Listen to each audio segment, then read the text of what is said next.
नमस्कार, मैं रीना राजपूत और आप देख रहे हैं सिटी 24 चैनल। जैसा कि हम अभी बैठे हैं, अंगद ढिंसरा जी हैं।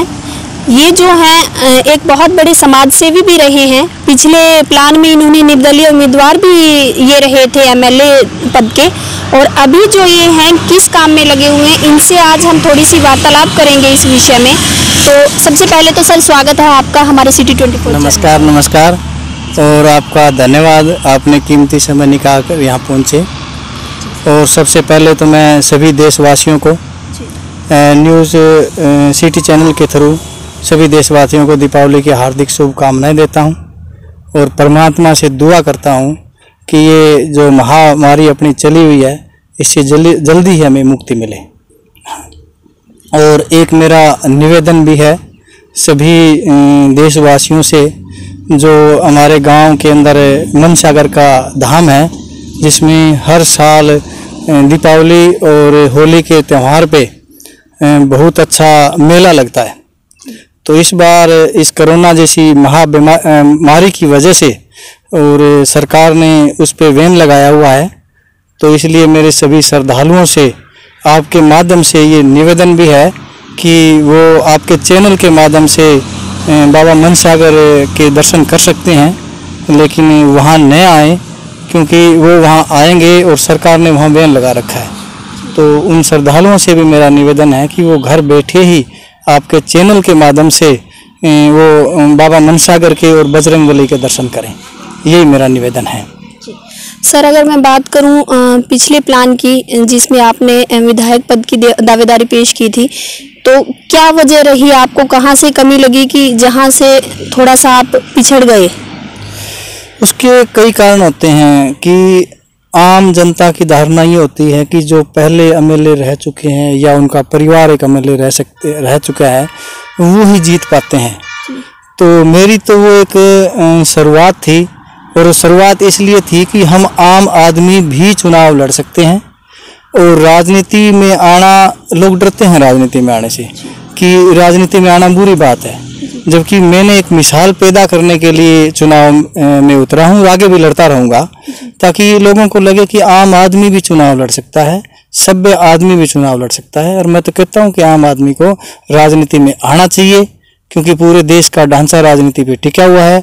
अगर हम लोग राजनीति में आएंगे तभी एक अच्छा विकास कर पाएंगे। पढ़े लिखे युवाओं को भी राजनीति में आना चाहिए, मेरा तो सभी से ये निवेदन भी है।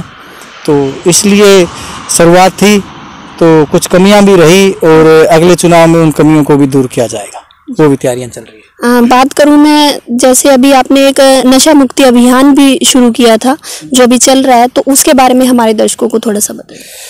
नशे वाली जो हमने एक अभियान चलाया था, उस जागरूकता से आजकल मैंने देखा है प्रशासन भी अलर्ट हुआ है पहले से। वो देश को खोखला कर देगी। वो चिट्टा जैसी एक महाबीमारी थी, उसको चट्टे के जो चलाया था, उसमें विदेशों का हाथ है, जो अपने देश में वो चिट्टा बीमारी फैल चुकी है। तो आपके सिटी चैनल के माध्यम से मैं युवाओं को ये भी कहना चाहूँगा कि नशे से बचें, और इस अभियान पे हम आगे भी अभी भी जारी हैं। जहाँ भी हमारा मौका लगता है हम युवाओं को शिक्षा देते हैं, और बच्चे गेम में जाएं ताकि ताकत आएगी और उनका माइंड विकास होगा। अब तो चुनाव बहुत दूर है, अब आप क्या कार्य चल रहा है? इन दिनों में एक नशे के साथ साथ एक और समस्या भी आई हुई है देश के अंदर। वो ये है कि जितनी भी फसल है, किसान है, किसानों के अंदर सबसे ज़्यादा खाद सफरे का, ये जो कीटनाशक दवाइयों का डाल के और फसल की जो ताकत है उसको कमज़ोर करते जा रहे हैं। जैसे गेहूं की ताकत को कमज़ोर करते जा रहे हैं। तो मैंने एक अभियान चला रखा है अभी, जैविक खेती की तरफ आए, ऑर्गेनिक। और इसके लिए मैं आपको अमरूद खिलाऊँगा आज मेरे बाग के, और ये पौधे लगे हुए हैं। आप वैसे किधर कैमरा करके देखना, ये इस साइड में देखो आप, ये 12 महीने और 2 मंथ के हैं ये पौधे। इनकी ग्रोथिंग ये सारे ऑर्गेनिक है। और मैं कहता हूँ कि किसान को एक ऑर्गेनिक पे ध्यान देना चाहिए, जैविक खेती करनी चाहिए, और इस खाद से बचें, जिससे पैसे से भी बचेंगे वो, और स्वास्थ्य भी अच्छा रहेगा। तो इस पे भी एक किसानों को जागरूक करने का भी एक अभियान मैंने स्टार्ट कर रखा है। उसके लिए रिहर्सल मैंने मेरे खेत से कर रखी है। ऑर्गेनिक खेती की मैं बात करूं तो सर थोड़ा सा आप किसानों से भी जुड़े हुए हैं, किसानों से जुड़े हुए मुद्दे भी उठाते रहे हैं आप, हर तरह के मुद्दे आपने उठाए हैं समाज सेवा में। तो थोड़ा सा दर्शकों को, किसानों को बताइए कि जो ऑर्गेनिक खेती आप अभी आपने अमरूदों की बताई, तो क्या किसान केवल फसलों पर ही निर्भर रहे हैं? जो जैसे आपने अभी अमरूद की खेती हमें बताई है, तो इसमें किस किस खाद का आप अभी इस्तेमाल करें ऑर्गेनिक रूप से? जो ऑर्गेनिक खाद है उसमें आप क्या इस्तेमाल करें, और क्या किसान जो है एक सिर्फ फसलों पर ही निर्धारित रहे कि फसल ही उन्होंने वो करनी है, उसके अलावा जो किसान हैं, जैसे आपने बताया कि अमरूद की खेती है, तो क्या उसकी तरफ भी किसानों का ध्यान जाना चाहिए? बिल्कुल जाना चाहिए। और जो खाद हम ले रहे हैं ना, जो मैंने इस अमरूद के बाग में खाद डाली गई है, वो किसानों को बताने की ज़रूरत है। सबसे अच्छी घर में 2 या 3 गाय रखो, और उस गाय का पर्पज़ अकेला दूध ही न रखो। गौ मूत्र से दवाई तैयार होती है जो इसमें डाली जाती है, और उसकी खाद से केंचुए रखो, उसकी केंचुए की खाद बनती है। और अगर घर में गाय होगी तो उसके दूध से हमें घर में तो मिलेगा ही मिलेगा, उसकी लस्सी से दवाई तैयार होती है। और उसकी जो थेपड़ी है, जो हम चारा बनाने के लिए यूज करते हैं, उस थेपड़ी के अंदर जो राख होती है, जो पोटास का काम करती है, वो इन पौधों में डाली जाती है। तो एक जो हमें घर घर गौशाला, मैं कहता हूँ घर घर गौशाला होनी चाहिए। जो ये गौशालाएं हमें खोल रहे हैं ना, इनकी ज़रूरत ही नहीं पड़ेगी, उनको उनकी वास्तविकता का पता लग जाएगा। और उन गौ मूत्र में और गाय की गोबर में जो ताकत है वो आपके सामने है, उसी से खाद डाली गई है। एक गाय से 1 एकड़ ज़मीन का पूरा उसको खाद तैयार कर सकता है। उसके गौमूत्र से दवाई तैयार हो सकती है, जो इनका छिड़काव से किसी प्रकार की बीमारी नहीं पैदा होती।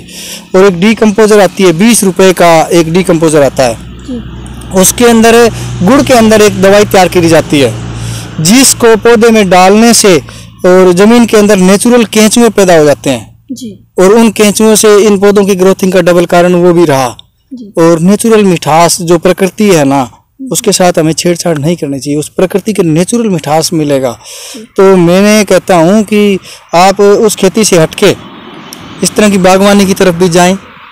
और मैंने अभी ये जो सेल नहीं की है, मैं केवल आप जैसे आते हैं या मित्रों को बुलाता हूँ, उनको एज ए गिफ्ट अमरूद देता हूँ। इसलिए किसानों को भी बुलाता हूँ मैं कि आप ये देखो, ये जो अमरूद का टेस्ट देखो आप, ये है, ये ऑर्गेनिक है, आपको डरने की ज़रूरत नहीं है। आपके खेत में ऑर्गेनिक के लिए आपको दवाई तैयार करनी है, मैं आपके वहाँ जाके तैयार करवाऊँगा।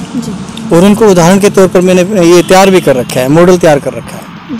तो किसानों को उससे हटके अपने पहले क्या होता था कि फसल चक्कर होता था, उससे ज़मीन की ताकत रहती थी, और अब हमने जहरीली दवाएं डाल डाल के उस ज़मीन की ताकत को ख़त्म कर दिया।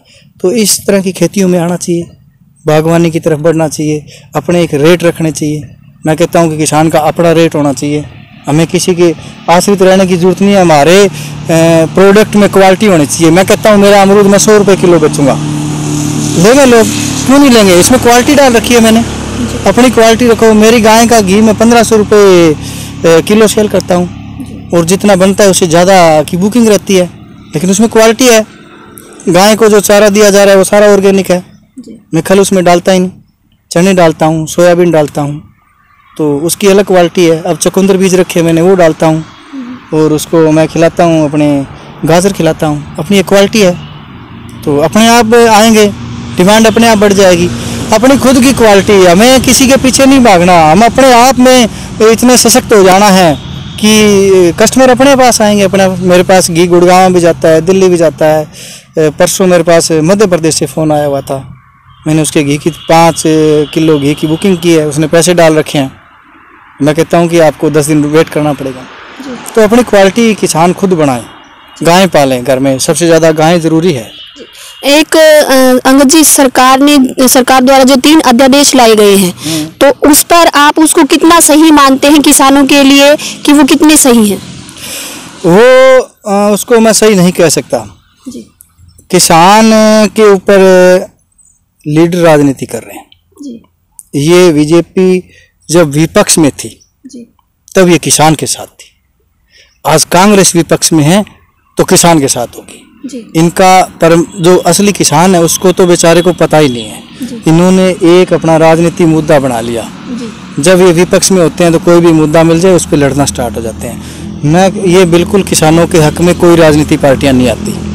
अगर किसान के हक में राजनीति पार्टी आ जाए तो किसान को अच्छा बीज मिल जाए, अच्छी खाद मिल जाए, किसानों को परंपरागत खेती की तरफ लेके जाए। क्यों नहीं लेके जाते कि जो कृषि मंत्री बनता है, ये बड़ी लंबी कहानी है, वो क्या काम करता है कि ये जैसे खाद बनाने वाले यूरिया खाद के उसके आप कंपनी पे आ जाते हैं। वो कृषि मंत्री के पास जाएंगे और थोक में कह देते हैं कि आपका 5% पूरे भारत में जो खाद जाएगी उसका 5% कमीशन है, और उस कमीशन के चक्कर में वो अप्रूवल दे देते हैं। उस दौरान वो किसान को भूल जाते हैं, उस दौरान ये भी भूल जाते हैं कि इसका नुकसान कितना होना है। तो इस तरह के राजनेता अगर इसके अंदर आते हैं तो किसान का विकास कहाँ होगा, जबकि वास्तव में अगर सरकार चाहे तो किसान को अच्छा दाम दे, उसका देखे उस पर कितनी लागत आती है और उसको अच्छी फैसिलिटी दे। अब किसान को जो दिया जा रहा है उससे ज़्यादा तो किसान से ये ले लेते हैं। कहाँ सब्सिडी दे रहे हैं, किसान को कोई सब्सिडी नहीं दे रहे। इतना कर्जा ये कंपनियों का, बड़ी बड़ी कंपनियों का माफ़ कर देते हैं, किसान का कर्जा तो इतना बनता ही नहीं। तो किसान के साथ कोई नहीं है ये। किसान को तो मेरा तो ये भी किसानों से निवेदन है कि अपने दम पे खड़े हो जाओ, अपने रेट खुद निर्धारित कर दो, जैसा मैं कर रहा हूँ। और मेरा जो करने का पर्पज़ यही है कि मेरे को देख के किसान समझे कि हम अपना खुद करेंगे तैयार। और मैं गाँव में जाऊँगा, इसके लिए घर घर में जाकर मुझे जागरूकता देनी है कि हमें इन नेताओं के पीछे लगने की ज़रूरत नहीं है। हम अपने आप में इतने स्ट्रांग हो जाएं कि ये नेता हमारे पीछे आए। क्या ज़रूरत है हमें इनके पीछे चक्कर काटने के लिए? हम मेहनत करते हैं और ये सारे इन्होंने ढकोसले तैयार कर रखे हैं, इनसे बचो सारे। मेरे तो सभी किसानों से निवेदन है इस मामले में। अभी जो कोरोना काल चल रहा है उस पर और दीपावली पर आप क्या संदेश देना चाहेंगे फतेहाबाद के आसपास की जनता को और किसानों को, जो नशे में लुप्त, जो अभी लिप्त हैं, जो युवा हैं, उनको आप क्या संदेश देना चाहेंगे? मेरे तो सभी देशवासियों से, जिसमें सारे आ जाते हैं, किसान भी आ जाते हैं, युवा भी आ जाते हैं, हमें एक संकल्प लेना चाहिए कि हम दिन में एक ऐसा अच्छा काम करें जो हमारे देश के लिए हो। हमारे लिए तो सभी करते हैं।